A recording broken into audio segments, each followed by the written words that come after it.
Today, I will be going over everything you need to know about Revelation. Despite how controversial of a topic this is, by the end of this video, you will agree with all of my opinions, except for the fact that they are not opinions, they are straight facts. Anyways, let's get into it. So I was talking with my friend the other night about Revelation. We were in a hotel room just yipping and yapping and hollering about random theology. And then we got to the topic of Revelation, and I asked him what he thought about the book. And I was expecting this to go into like a deep theological conversation for a little bit, about the end times, about a bit of all the stuff related to the end times. But he instead surprised me with this response. He said, "My Lord is coming back, and we get to reign with him."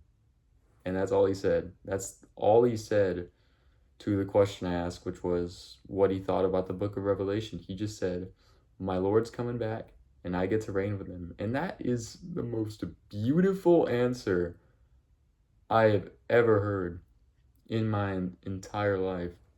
Once again, like, I was expecting like a super deep theological conversation about the end times, which is kind of silly.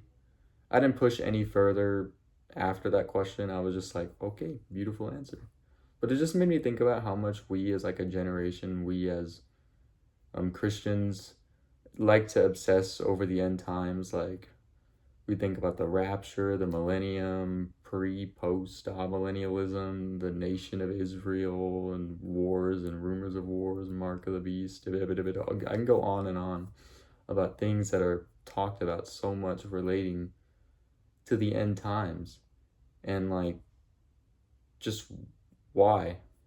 I see people getting excited over like wars and perversion growing because like they just think it's a sign of the end times, a sign of Jesus coming back sooner according to them. And it comes from pride, really. It comes from wanting to be like that last generation, wanting to be the main characters of the end times.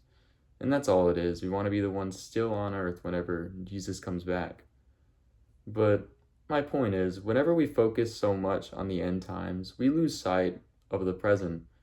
Like, the fact that Jesus is coming back at one point and we get to reign with him is all we really need to know about Revelation. That's all we have to know. We have a hope for the future and a joy in the present. And we know that no matter what goes down in the world, whether you're a post, or amillennialist, we know that Jesus is going to come back in the end. We know that we will rise again and reign with him, no matter what your end times beliefs are, no matter what you think about the end times. We know that one day, none of it's going to matter. One day, we're all just going to be reigning with Jesus. But despite saying that, I'm not discouraging research of like Revelation. I titled this video "Everything You Need to Know About Revelation" for a reason, and not everything we can know about Revelation, because personally, I find it really interesting looking into Revelation and trying to find out what symbols mean, trying to figure out what everything could be representing. And it's really difficult, but it's also interesting learning about like why the Lord revealed stuff to us the way he did. But the point of this video is just to say that we don't need to spend so much time obsessing over the end times.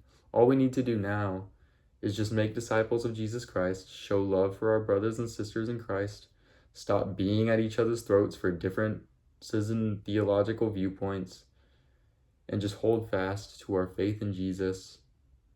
And remember that we have the hope that we will rise from the dead and we will reign with Jesus for eternity, and we will live happily ever after, no matter what kind of end times views you have. So thank you very much for watching, and God bless.